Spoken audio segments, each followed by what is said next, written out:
चलो बेटा, तो हमारा चैप्टर है ये रिलेशन एंड फंक्शन, मैथ्स का क्लास 12 का फर्स्ट चैप्टर। ठीक है, शुरू करते हैं। देखो बेटा, रिलेशन एंड फंक्शन के बारे में हम पहले भी 11th क्लास में पढ़ चुके हैं, जब हम सेट्स पढ़ते थे। ठीक, तो उसके अंदर हमने आराम से पढ़ा हुआ है कि एक सेट क्या होता है, उसकी दो फॉर्म होती हैं, एक सेट बिल्डर फॉर्म होती है, एक रोस्टर फॉर्म होती है, और एक फंक्शन क्या होता है बेटा, उस सेट के एलिमेंट्स का आपस में एक रिलेशन होता है। जैसे बेटा हमारा एक रिलेशन है किससे, हमारे परिवार में हमारा बहन से एक रिलेशन है, हमारे भाई से एक रिलेशन है, हमारे भाई का हमसे एक रिलेशन है, हमारी मम्मी से हमारा एक रिलेशन है। तो बेटा हम सबका क्या एक रिश्ता है, तो रिश्ते को हम क्या बोलते हैं, रिलेशन बोलते हैं। ठीक है बेटा, तो अभी हमें रिलेशन पढ़ना है और फिर आगे हमें फंक्शन पढ़ना है। तो आज हम पढ़ेंगे बेटा रिलेशन और फिर पढ़ेंगे फंक्शन और फिर ये चैप्टर खत्म हो जाएगा। ठीक, बहुत आसान चैप्टर है बेटा। सबसे पहला रिलेशन होता है एम्प्टी रिलेशन, मतलब खाली रिलेशन। कैसा रिलेशन, कैसा रिश्ता, जिसमें कोई रिश्ता हो ही ना, कोई रिश्ता हो ही ना। एम्प्टी का मतलब खाली, है ना, कि भाई बनावटी रिश्ता है, देखने में रिश्ता है पर रिश्ता है नहीं। होते हैं ना कुछ रिश्तेदार, बस नाम के होते हैं रिश्तेदार। ठीक है, तो बेटा ऐसे एक रिलेशन कैसा है कि मान लो एक सेट है, मैंने एक सेट पढ़ा, एक सेट माना किसका, स्टूडेंट्स का। एक स्कूल है, उसके सारे स्टूडेंट का एक सेट बना दिया, उसको दे दिया नाम ए।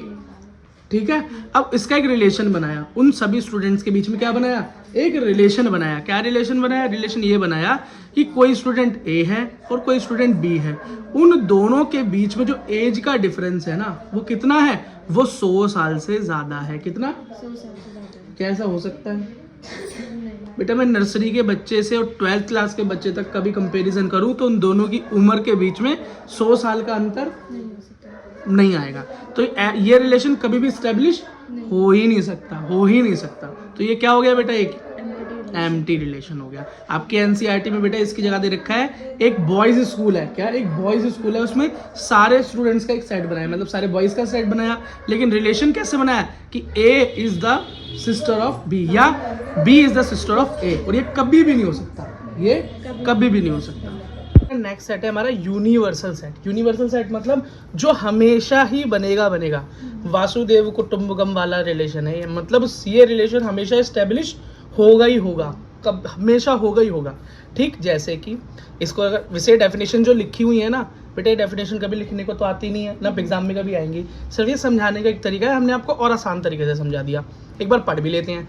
Are relation R is a set of A, मानो कोई सेट है ए, इसमें कोई रिलेशन बनाया, इज कॉल्ड यूनिवर्सल रिलेशन। जब ही यूनिवर्सल रिलेशन कहलाएगा जब each element of A is related to every element of A, मतलब कोई भी सेट है उसमें जितने भी एलिमेंट है वो सब एक दूसरे से रिलेटेड होने चाहिए।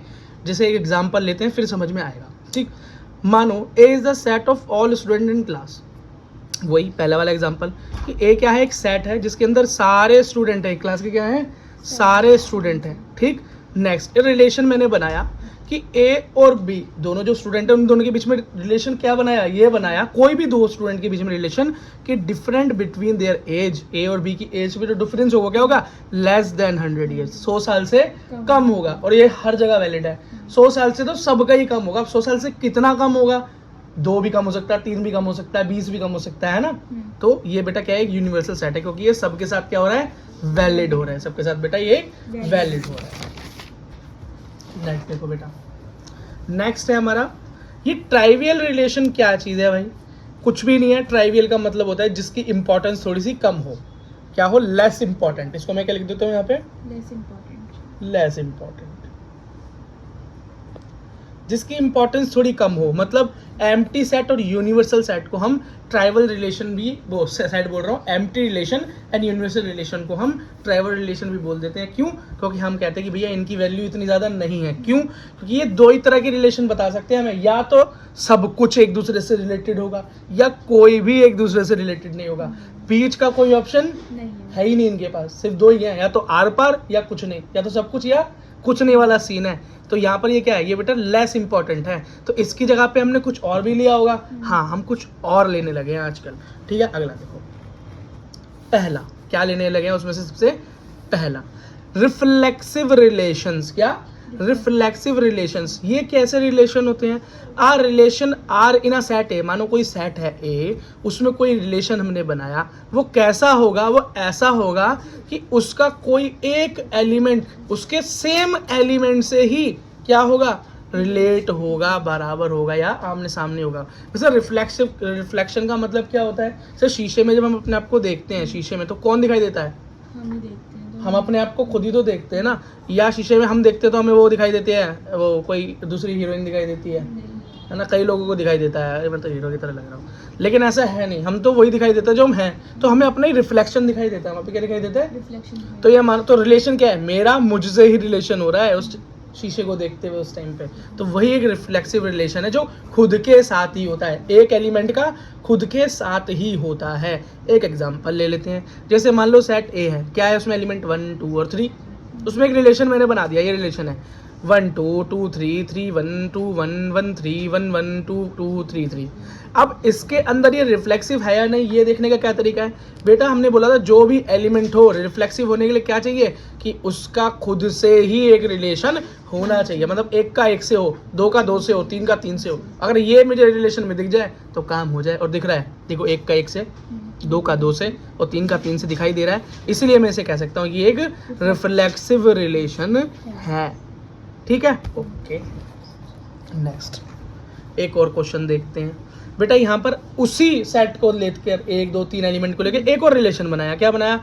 1 2 2 3 3 1 2 1 1 1 2 2 3 3। ठीक, वो सॉरी यहाँ तक 1 1 तक है, ये नहीं है। लेकिन बेटा इसके अंदर 1 1 तो मिला, लेकिन 2 2 नहीं मिला और 3 3 भी नहीं मिला। और हर एलिमेंट का अपने आप क्या रिफ्लेक्शन होना चाहिए, इसलिए ये रिफ्लेक्सिव नहीं है। तो A is not belongs to the relation. ठीक, अब बेटा नेक्स्ट देखो, एक सेट बिल्डर फॉर्म के अंदर अगर क्वेश्चन आ जाए तो उसको भी समझ के देख लेते हैं, क्योंकि 12th क्लास में आ गए हो तुम। जैसे 12th क्लास में आ गए तो मैथ्स हो गया आसान, 11th क्लास का कोर्स था ज़्यादा, 12th का कोर्स कम और मैथ्स से आसान। तो यहाँ पर बेटा नंबर लाने का एक ही तरीका है, ज़्यादा रिविजन। वहाँ तो था जल्दी जल्दी कोर्स पूरा करो, और यहाँ पर क्या है, कोर्स कम है तो उसको ज़्यादा ज़्यादा रिवाइज करो। और बोर्ड में मार्क्स लाने का यही तरीका है कि जितनी हम मिस्टेक्स कम करेंगे उतने हमारे ज़्यादा नंबर आएंगे। ठीक है, अगला देखो बेटा, अब एक सेट दिया हुआ है हमको, देखो सेट बिल्डर में A equals to R, set of all real number. ये R क्या है? Set of all real number. अब इसमें एक रिलेशन दे रखा है, क्या कि A इज टू B, या A और B के बीच में एक ऐसा रिलेशन है कि A या तो B से बराबर होगा या B से छोटा होगा। भाई ये दो रिलेशन उसके बीच में बनेंगे, या तो छोटा हो या बराबर हो। बताओ क्या ये रिफ्लेक्सिव है या नहीं? देखो बेटा ये रिफ्लेक्सिव है। क्यों? देखो बेटा यहाँ A कोई रियल नंबर है, मैं मान लेता हूँ 1, और B की जगह भी एक रियल नंबर 1 ले लेता हूँ। ठीक है, तो बेटा क्या होगा, 1 इज इक्वल्स टू 1, अब 2 ले लेता हूँ तो 2 इज इक्वल्स टू 2, 3 ले लो तो 3 इज इक्वल्स टू 3। लेकिन आप बोलोगे भैया लेकिन इसमें स्मॉलर देन वाली कंडीशन तो सेटिस्फाई नहीं हो रही, तो इसके अंदर भी इसने मुझे दो ऑप्शन दिए हुए हैं। ये नहीं बोला कि कंपलसरी है कि दोनों ही सेटिस्फाई हो, उसने बोला इसका मतलब ही होता है इस साइन का, या तो बराबर हो या स्मॉल हो, इन दोनों में से कोई भी एक कंडीशन सेटिस्फाई होनी चाहिए, तो ये साइन का मतलब हो जाता है। यही कहता है ये साइन, एक्चुअली मैथ्स में ये साइन का मतलब यही है, या तो बराबर। अगर मैं इसकी जगह लिखता ये हटा देता नीचे और लिखता स्मॉलर, तो फिर वो स्मॉलर ही होना चाहिए था, कोई और चीज़ एक्सेप्टेबल है ही नहीं। लेकिन यहाँ पर ये दिया हुआ है तो उसका मतलब है या तो स्मॉलर हो या इक्वल भी चल जाएगा। ठीक, तो ये बेटा मेरा रियल नंबर के केस में काम कर रहा है, तो वो रिफ्लेक्सिव है। ठीक है, अगला देखो, एक और दे रखा है रिलेशन, सेम वही ए क्या दे रखा है, set of all real number. Relation क्या है, ए टू ए का रिलेशन क्या है कि बी जो होगा वो ए के एक नंबर बड़ा होगा। मतलब ए अगर फर्स्ट नंबर है और बी सेकंड है तो वो कितना होगा, फर्स्ट नंबर से 1 एक्स्ट्रा होगा, हाँ से 1 एक्स्ट्रा होगा। तो बेटा ये तो मेरा किसी भी कंडीशन में सेटिस्फाई हो ही नहीं सकता। अगर मान लो इसको मैं एक रियल नंबर 1 मान लूँ और बी को भी 1 मान लूँ, तब होगा ही नहीं। ये बेटा अपने आप क्या हो जाएगा, बी 2 हो जाएगा मेरा, क्यों, 1 + 1 2 हो जाएगा। अब इसकी जगह कुछ और रख के देख लो, कभी भी कोई कंडीशन इसको सेटिस्फाई करेगी नहीं, तो क्या है, रिफ्लेक्सिव है ही नहीं। अगला देखो बेटा, सिमेट्रिक रिलेशन। एक ऐसा रिलेशन किसी भी सेट में सिमेट्रिक कहलाता है जब कोई भी दो एलिमेंट, ठीक है, क्या हो, पहले वाला दूसरे से बिलोंग करता हो और दूसरे वाला पहले वाले से उल्टा भी बिलोंग करता हो। ठीक, वो क्या है बेटा, एक सिमेट्रिक रिलेशन है। सिमेट्री क्या हो गई, सिमेट्री हो गई। सिमेट्री का मतलब समझ रहे हो, जैसे बेटा मैं एक तितली लेता हूँ, तितली, जैसे तुम लेना मत ऐसे तितली को छोड़ देते हैं, ये हो गई तितली। अब इस तितली को अगर हम ऐसे काटें बीच में से तो बराबर बराबर हो जाएगी ना। तो ये वाला पार्ट पूरा इस वाले पार्ट के बराबर होगा और ये वाला पार्ट पूरा इसके बराबर होगा। अब इस वाले पार्ट को मैं इसके बाद लिखूं या इसको इसके बाद लिखूं, बात तो एक ही है। यहाँ से आया ये सिमेट्रिकल रिलेशनशिप, रिफ्लेक्सिव वाला शीशे से आया, सिमेट्री वाला यहाँ से आया, ठीक है। अगला देखो बेटा, जरा इसका एग्जाम्पल सॉल्व कर लेते हैं। एग्जाम्पल देखेंगे तो कॉन्फिडेंस आ जाएगा, है ना।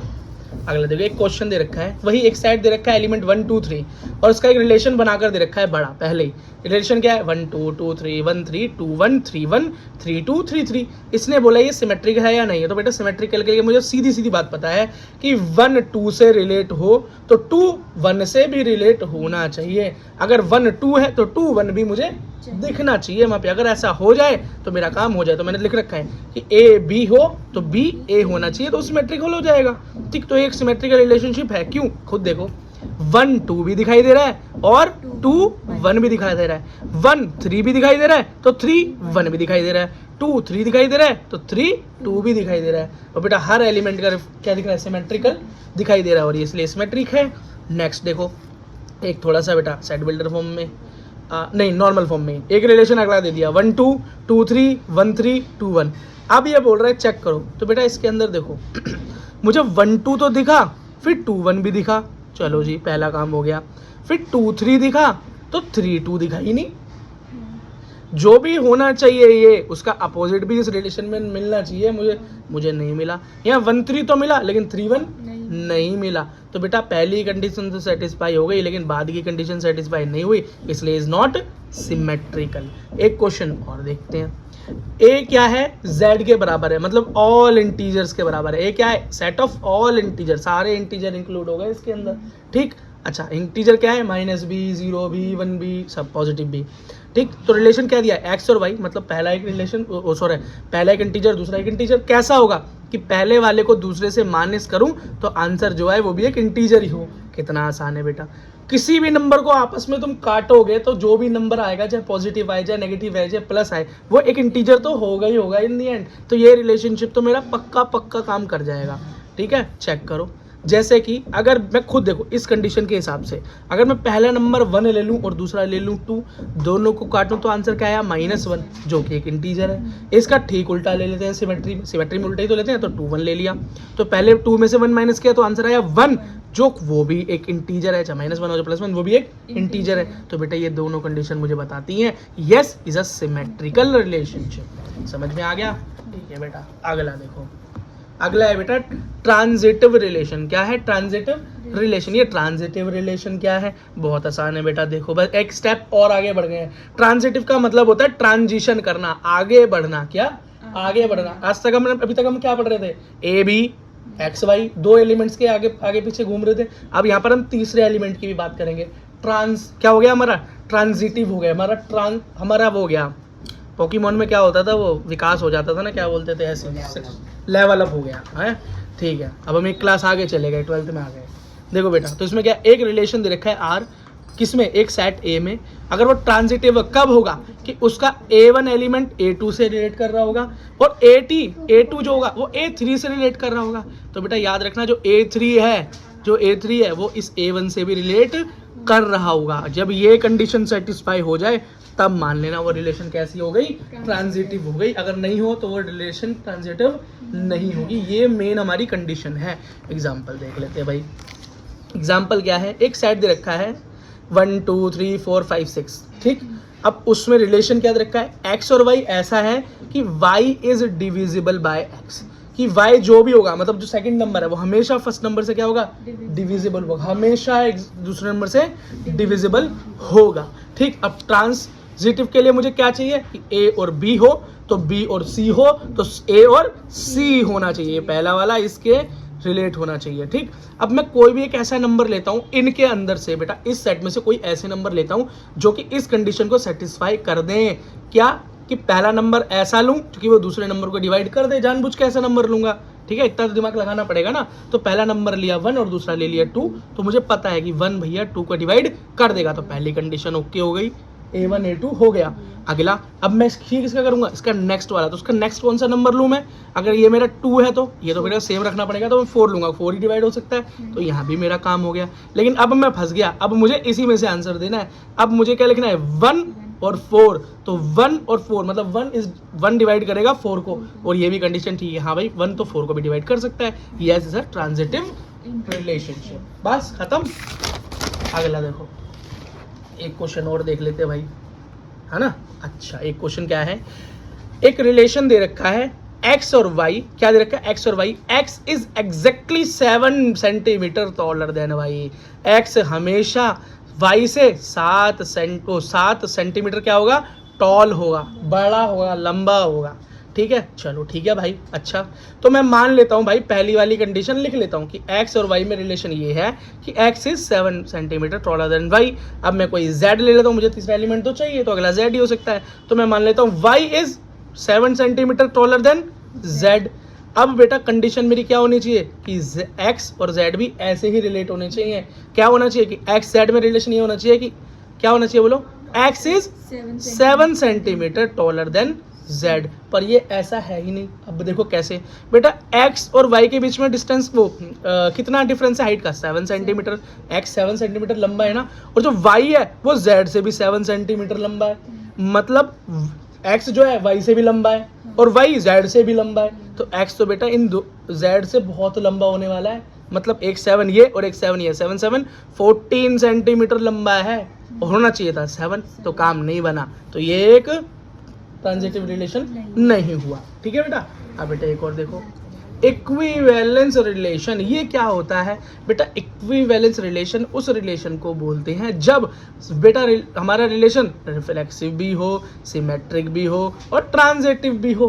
कोई भी बेटा क्वेश्चन दे रखा हो, पहले उसे रिफ्लेक्सिव सॉल्व करोगे, अगर हो जाए तो फिर सिमेट्रिक करोगे, हो जाए तो फिर ट्रांजिटिव करोगे, और अगर वो तीनों कंडीशन में सही निकल आए तो हम उसको इक्विवेलेंस रिलेशन बोलेंगे। अगर एक में भी रह जाए तो हम उसे इक्विवेलेंस रिलेशन नहीं बोलेंगे। कई बार आसान क्वेश्चन होगा तो इसी स्टेप में फेल हो जाएगा, कई बार थोड़ा मुश्किल क्वेश्चन होगा तो यहाँ पर आके फेल होता है, तो इसका ये मतलब नहीं है भैया, ठीक है, फिर तो सीधा ट्रांजिटिव निकाल के देख लेते हैं। तो बेटा ये मत सोचना टीचर स्टेप के नंबर देता है, ऐसा दिमाग लगा रखा है मैंने, अपनी 12th क्लास में नंबर भी कटे हुए हैं। देखो एक क्वेश्चन करते हैं बेटा, determine if relation is reflexive symmetric transitive. वो कह रहा है भैया पता लगाओ एक रिलेशन क्या है, रिफ्लेक्सिव भी है, सिमेट्रिक भी है और ट्रांजिटिव, ये पता लगाओ है या नहीं है। एनसीईआरटी का क्वेश्चन है आपकी। रिलेशन दे रखा है, एक सेट दे रखा है, सेट क्या है 1 2 3 और 13 14 तक नंबर दे रखे हैं, 1 से लेके तो 14 तक, और रिलेशन ऐसा दे रखा है x और y मतलब पहले नंबर दूसरे नंबर के बीच में कि 3x माइनस वाई करूं तो हमेशा 0 आना चाहिए। मतलब 3x माइनस वाई करूं, x की वैल्यू यहाँ पुट करूं और y की वैल्यू यहाँ पुट करूं तो मेरा आंसर 0 आना चाहिए, हर कंडीशन में आना चाहिए। तो भैया रिफ्लेक्सिव तो ये कहता है कि पहला एलिमेंट हो तो उसी का रिलेशन उसी का रिफ्लेक्शन उसका वो हो, हाँ मतलब रिलेशन हो, मतलब यहाँ 1 हो तो यहाँ भी 1 हो, यहाँ 2 हो तो यहाँ भी 2 हो। तो बेटा ऐसा कभी भी नहीं हो सकता कि ये वो इस कंडीशन को सेटिस्फाई कर जाए। कैसे, अगर बेटा मैं x को 1 मान लूँ और y को भी हमें 1 मानना पड़ेगा रिफ्लेक्सिव के केस में, तो 3 × 1 हो गया 3 और ये हो गया -1, क्या हो गया बेटा 2 हो गया, 0 के बराबर तो आया नहीं, कंडीशन फेल। रिफ्लेक्सिव तो नहीं है।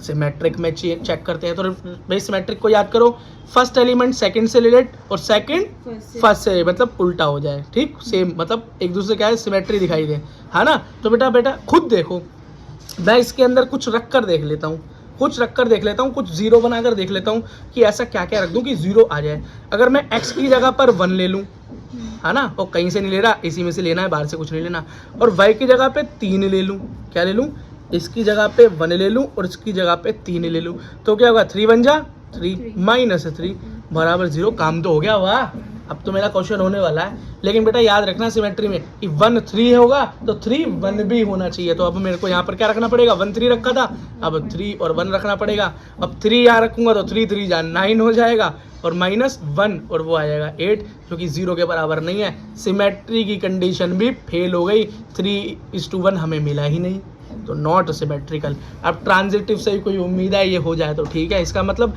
A1 A2 से रिलेट होना चाहिए, A2 A3 से, तो A1 मेरा A3 से रिलेट होना चाहिए, ठीक है, ये बताना चाह रहे हैं, यही बेटा कंडीशन है। तो खुद देखो बेटा, पहली कंडीशन तो यही जरा सेटिस्फाई करके देख लेते हैं, जो मिला था ना एक बारी तो हो गया था काम, तो हमने 1 3 ही लेके देख लिया, पुट किया, काम हो गया। अगला कुछ और लेके देख लेते हैं बेटा, क्योंकि अगला तो मेरे हाथ में ना लेना, तो पहला तो 3 मतलब लास्ट वाला ही तो 3 लेना था, 3 ले लेता हूँ। तो बेटा यहाँ पर क्या आया था अगली बार, 9 आया था ना, तो यार 9 ही ले लेता हूँ। यहाँ 3 3 9 आ रहा ना, मैं यार y को 9 ही ले लेता हूँ। 3 और 9 ले लिया, यहाँ ले लिया 3, यहाँ ले लिया 9, तो 3 3 9 9 माइनस 9 0, काम हो गया भाई इस बार तो। लेकिन अब मैं फंस गया, क्यों? अब तो मुझे 1 को 9 से रिलेट करना ही करना पड़ेगा, तो मुझे क्या होना है 1:9 को रिलेट करना है। अब बेटा मैं इसके अंदर 1 और 9 रखूँ, तो जरा रखो, x के 1 रखूँ तो 3 बन जा, 3 माइनस 9, 3 माइनस 9 क्या हुआ, -6, जो कि 0 नहीं है, तो बेटा ये हमारा ट्रांजिटिव भी नहीं हुआ। समझ में आया बेटा? ठीक है, तो इसके साथ ही बेटा हमारा 1.1 इंट्रोडक्शन ओवर।